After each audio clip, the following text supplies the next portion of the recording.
Oui, bonjour à tous les deux. Bonjour. Alors, Emmanuel Macron a voulu personnaliser la campagne des Européennes, puisque hier il a dit « je vais mettre toute mon énergie », pas forcément pour gagner, pour l'Europe, mais pour faire barrage au Rassemblement national. Qu'est-ce que ça vous inspire, Natacha Polony ? L'image que j'ai immédiatement en tête, c'est, vous voyez, une énorme ficelle bien épaisse, bien grosse. Ouais. Non, mais on nous l'a déjà fait le coup. Parce que qu'un président s'implique dans une campagne, ça n'est pas nouveau. C'est gênant, mais d'autres l'ont fait avant.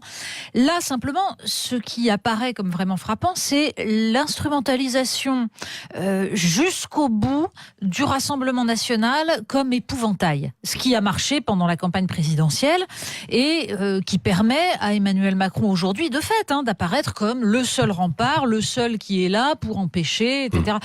Sauf que ça ne fait pas un programme, ça ne fait pas une popularité, ça ne fait pas une capacité à rassembler la France. Et je pense que cet argument ne marchera pas toujours et qu'il devrait mieux l'éviter parce que l'utilisation même de cet argument devient au bout d'un moment contre-productif et démontre qu'il n'y a pas de possibilité autre que cela de se maintenir au pouvoir. L'investissement du président de la République dans la campagne européenne, comme Natacha vient de le dire, n'est pas totalement nouveau. À ce point-là, tout de même, ostensiblement affiché, ça devient très préoccupant et ça rejoint quelque chose que j'ai toujours détesté dans la politique française, c'est-à-dire que pour le meilleur, mais surtout pour le pire, le Front National ou le Rassemblement National depuis quelque temps devient au fond la boussole, le gouvernail à partir desquels on doit penser, agir. Nathalie Loiseau, avant son déclin, avait dit en effet « je suis le meilleur ». Son déclin, pourquoi ? Parce qu'elle est en déclin ? On peut pas dire. Tu peux. On peut pas dire que ce soit fulgurant. Non, mais bon, elle est toujours... elle est tête de liste. Tête de liste, et puis le parti est toujours plus ou moins en tête, quoi. Il a été doublé par le Rassemblement National, là il revient à égalité. Bon, enfin bon, je dis... À tort ou à raison. Non, mais parce que vous avez dit le déclin c'est fort. L'humus ne paraît pas bouleversant de nouveautés ni d'éclat. Donc, le danger d'Emmanuel Macron s'investissant, c'est d'abord, comme l'a dit Natacha, c'est que ça montre à quel point il prend des risques personnels. Ensuite, ça fait disparaître l'intérêt d'une cause européenne déjà largement battue en brèche. Et s'il est battu, si la liste En Marche est en seconde place, eh bien, je crois que ce sera en effet sa défaite personnelle. Oui. Mais au-delà de cela, c'est un problème d'ailleurs qui se joue aussi à l'échelle européenne, dans le sens où Emmanuel Macron, souvenez-vous, au mois de septembre-octobre, nous faisait le coup de lui contre Orban, Salvini, les méchants populistes. Ce qui était déjà une vision éminemment réductrice de l'Europe. C'est-à-dire que je pense qu'au contraire, tout l'enjeu, aussi bien sur la politique européenne que sur la politique française, c'est de sortir de cette vision binaire, de cette opposition totalement mortifère, pour imaginer d'autres solutions. Nous voyons bien qu'aujourd'hui, les Français ont l'impression que la politique qui est menée, qu'elle soit à l'échelle française, encore une fois, ou à l'échelle européenne, les ruine, est en train de détruire, de paupériser les classes moyennes, ne permet pas de réindustrialiser, passe à côté de tous les problèmes, et on leur explique, vous devez voter pour ça parce que sinon vous aurez le chaos. Mais c'est calamiteux, ça veut dire qu'un jour, ils se diront qu'après tout, le chaos n'est peut-être pas pire que ce qu'ils ont. Donc ça veut dire que cette idée que cette politique-là serait le rempart contre les populistes est une idée fausse. Au contraire, c'est un tremplin pour les populistes.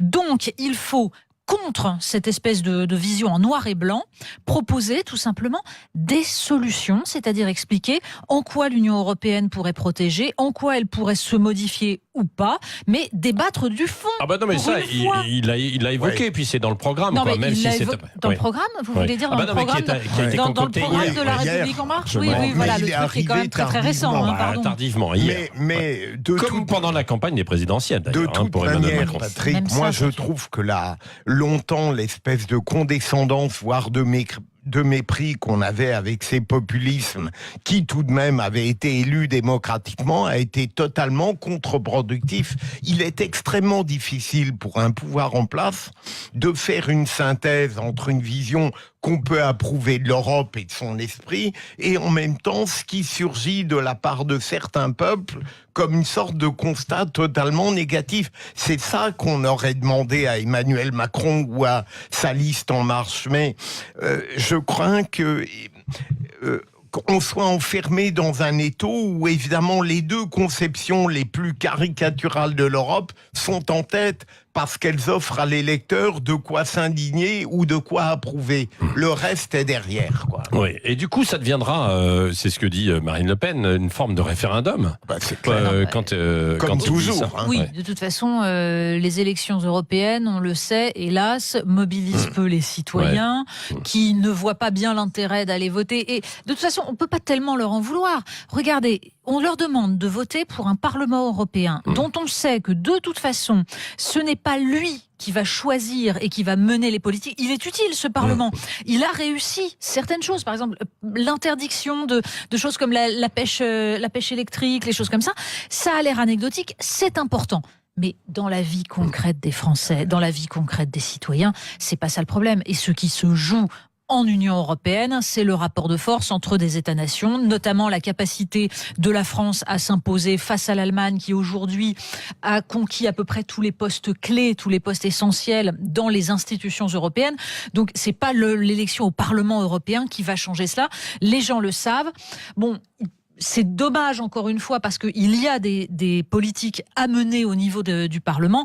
Enfin, pardon, faut pas se faire d'illusions, quoi. C'est pas là que ça va changer la vie des Français. Au fond, le grand risque pour les élections européennes, comme parfois la politique nationale, c'est que une sorte de morosité, découragement saisisse le citoyen et qui se disent de toute manière, il n'y a rien à faire. Il y avait un rêve européen, eh bien on ne le retrouvera pas et en effet, on tombe dans une sorte de prosaïsme un peu délétère où toutes les listes, sans exception, ne donnent pas l'impression d'être prêtes à épouser à nouveau le rêve européen. Non mais cela dit, c'est aussi parce qu'on a quand même un bal des hypocrites absolument extraordinaire.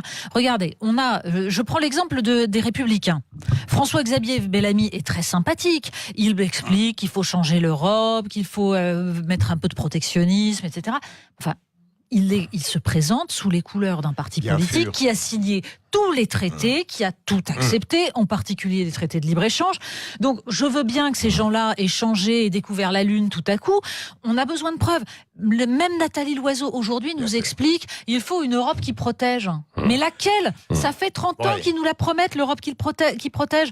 La question cruciale à laquelle les citoyens n'ont pas encore de réponse, c'est est-ce que cette Union européenne peut être réformée dans le cadre des traités actuels ? Est-ce qu'il faut changer les traités ? Et est-ce qu'on peut changer les traités ? Ces trois questions différentes, elles sont fondamentales.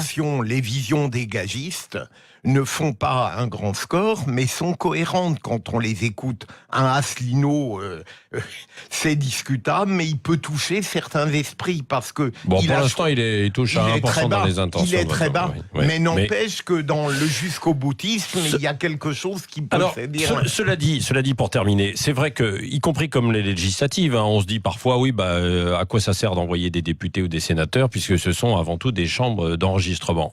Dans l'actualité, et ça peut être le cas au niveau européen, il y a des faits qui nous rappellent que non.